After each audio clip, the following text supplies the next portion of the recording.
Hello, I'm Mantastic and Fantastic, and today I'm going to be doing a miraculous clear of Mythic plus Miru Descendant with my very own Miru team, which I farmed up the first time it came around. So, as for inheritance, I have Gadius on my Mantastic's Miru, DQXQ on DQXQ with purely a skill delayed protection, and Wedding Akachi on Fantastic's Miru, as well as Wedding Akachi again. I got really lucky on the June Bride with Fantastic, having Wedding Akachi twice, and the Venus has one, because she has a better body, stats, so on and so forth. And then Awoken Ra on Wukong to deal with the pre-draws. So, without further ado, I'm just going to jump right into it.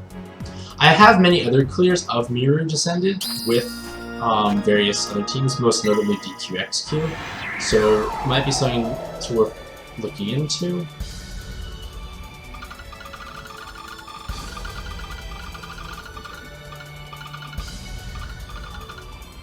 So, the key with Miru is you have to make heart crosses, and that's how you basically deal your damage, and making two-prong is beneficial because you can hit multiple targets, deal bonus damage.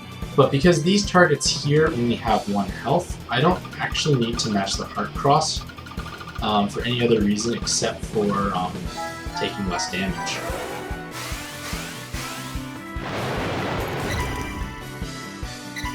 So I don't have enough. I only have 3, but that's okay. I'm just going to match my cards and heal off of that.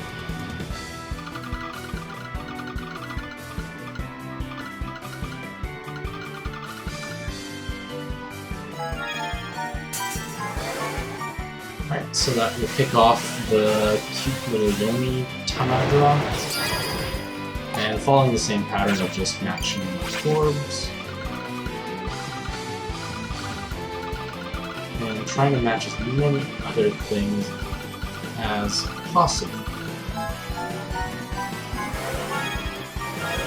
Alright, so I usually like to use an active on the next floor just to convince my board to make combos easier, because there's a 5 combo shield restriction, and that gets frustrating if you don't deal with it properly.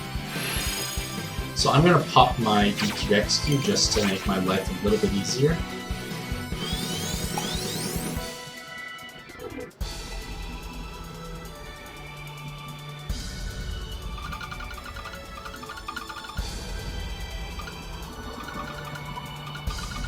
Making multiple crosses does not do any good. Holy shit. It's okay. I will figure this out. It's not the end of the world.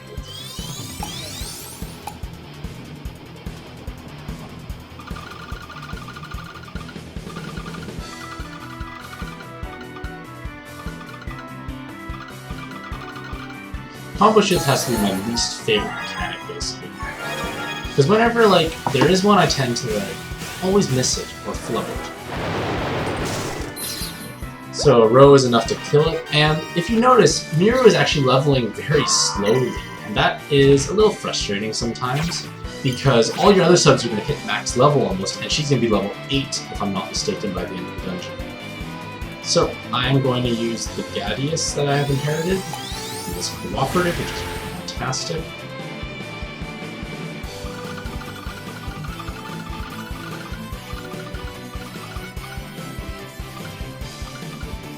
So just making as many combos as I can. Maybe I shouldn't have matched my card roll to actually cancel, because I actually will need to use an active of some sort to mitigate this risk, which is unfortunate, because I don't have a heart cross, and I deal 0 times damage if I don't match heart cross.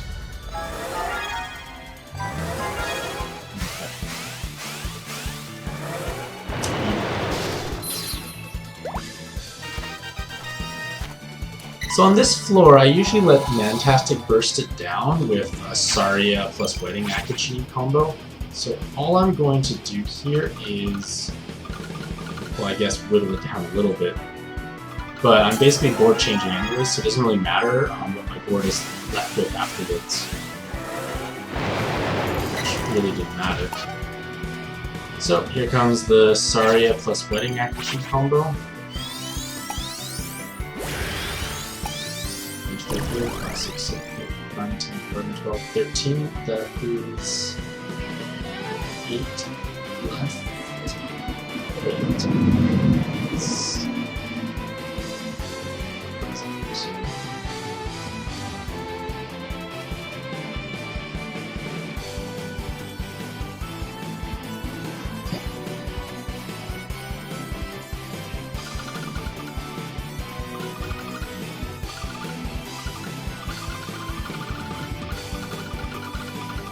There. Thankfully, there's so much time extended on the mirror tools that I'm able to do that funky looking pattern just in time. So that's enough to punch through the Paulina, and the reason why I try and punch through her is because she has half damage versus light. So there's the pre-draws with Wukong as a Woken Raw inherited, nukes them down.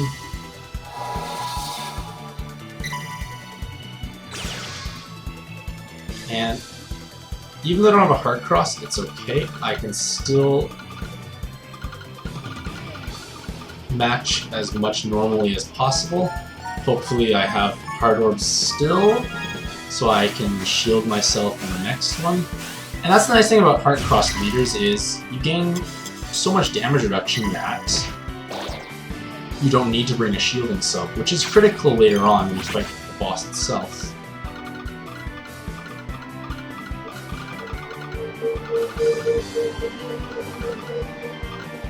X. That diagonal play was not on point. However, I don't only take 75%. I only take 25% of the damage.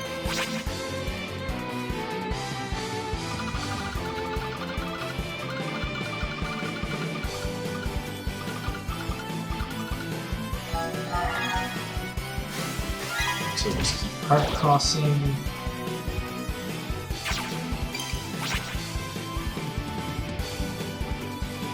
I want to get at least a row worth of light orbs to punch through it to avoid the locked jammers or the locked orbs falling down.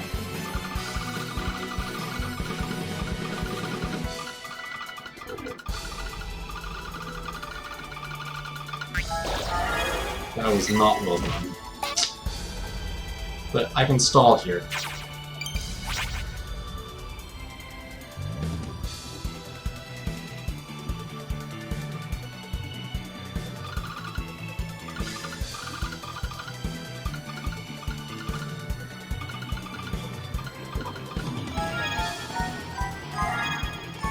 No, don't do that.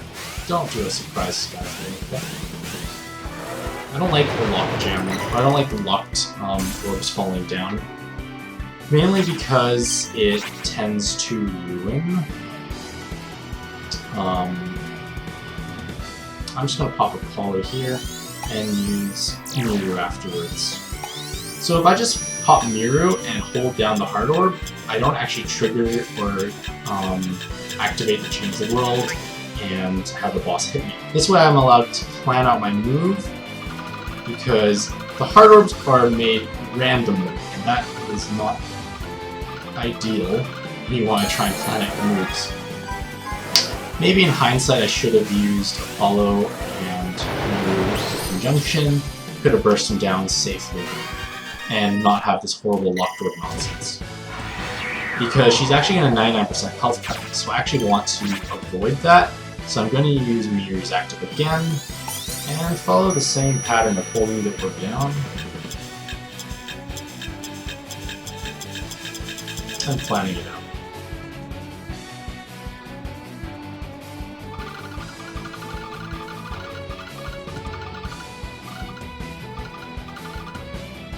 There's the heart cross. I avoid the 99% preemptive, or not preemptive, just 99% hunt.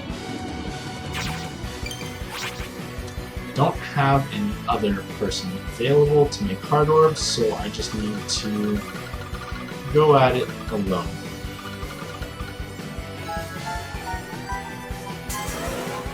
Hopefully the hard orbs stay. Don't stay. Fantastic has DQXQ. I can make a row of yellow, which is what I'm going to do.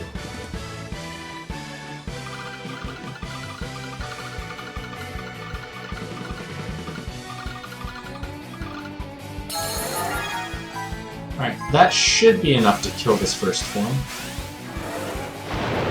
I'm mistaken. That's not enough. I think the main problem is Miru is not leveling up, and that gives a lot of problems with damage output because I'm basically using one less card on my whole team.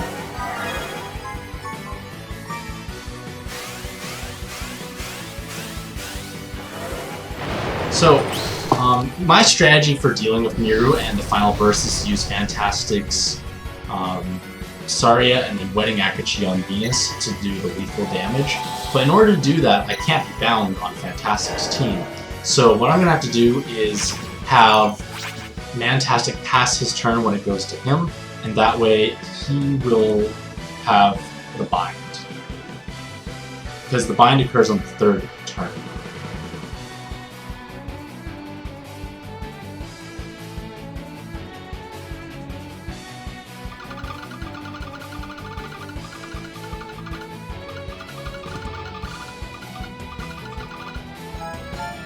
Try to get rid of the locked orbs slowly over time.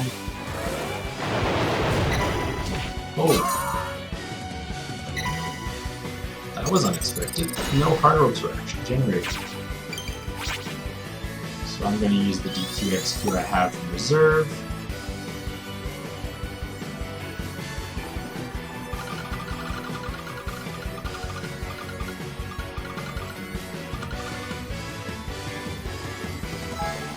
I don't mind having locked light orbs, because those are going to help me later on. I didn't pass. Shoot. Shoot. I did not pass my turn. I meant to pass, because I can't pass. Oh, I can pass. Never mind. That's what I meant to do. Fantastic passed his turn, and that means Mantastic's going to get the bind. So, all I'm going to do is try and keep my hard orbs out of the middle the middle row, because she's going to convert those away after she binds me. So I'm going to match my cart cross on my turn.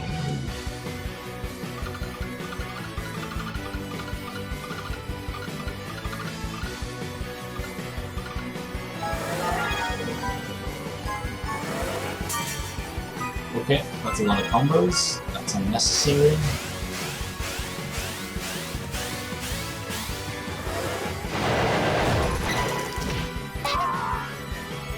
Okay.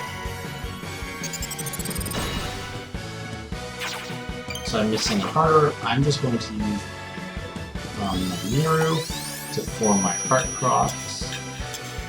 But I'm going to hold the orb down and let it expire.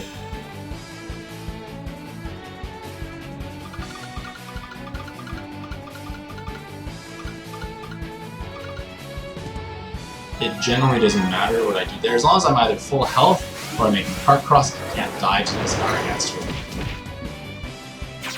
And this is where I use the Fantastic Burst of Saria and the Inherited Wedding Akachi. So 1, 2, 3, 4, 5, 6, 7, 8, 9, 10, 11. That's 6 left over. Beautiful.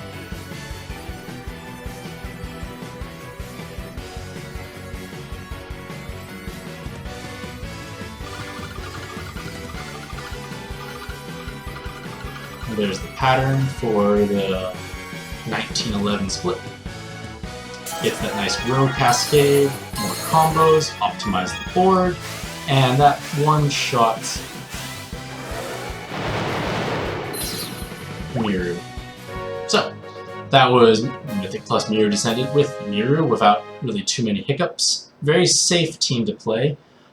It's my favorite lead team to use at the moment. I've cleared Arena 3, Machine Hera, so on and so forth with her, so she's pretty miraculous.